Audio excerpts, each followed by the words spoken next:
How important is that, Patikrit? We'll just be talking about that in a bit. There are more breaking updates right now coming in from what's happening at the G20 summit, where this is a big victory for India, where forces developed world to recognize their obligations to finance developing world's green energy plans and cut back on wasteful consumption in the West. Let me get in our colleague Abhishek for a quick perspective on this. Abhishek, the Prime Minister right now is meeting with his Spanish counterpart on the sidelines of the G20 summit in Rome. We've heard that breaking about vaccines. Now, this is more coming in as far as the West there being forced to recognize the entire issue of climate change and India telling the world that this today, Abhishek, is a reality. Well, Deepti, like we were discussing earlier, we have seen how on the issue of climate change, while the West talks a lot about it and effectively has turned these climate summits into talk shops, when it comes to taking action on the ground, they have been found to be wanting. Remember, we were discussing Kyoto Protocol. Like in the case of Paris Accord, the United States had not accepted it. Canada walked out of it. And it became a dead letter essentially because it put onus or more responsibility on the developed world. Then move on to Paris Accord, which again the United States did not get involved in, or Trump walked out of it. And now, of course, the Biden administration has brought America back into it.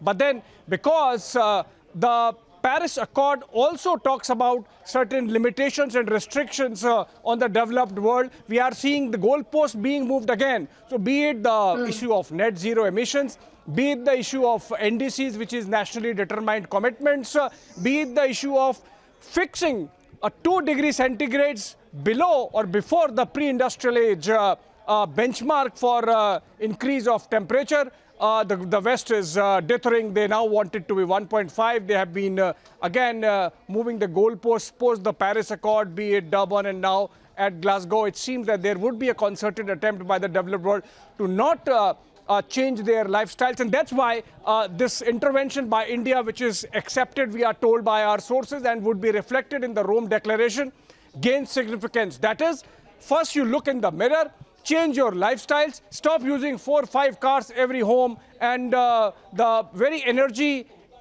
extensive lifestyles that typically Westerner lives or people in the developed world live. I think that's, or energy intensive, I should be saying.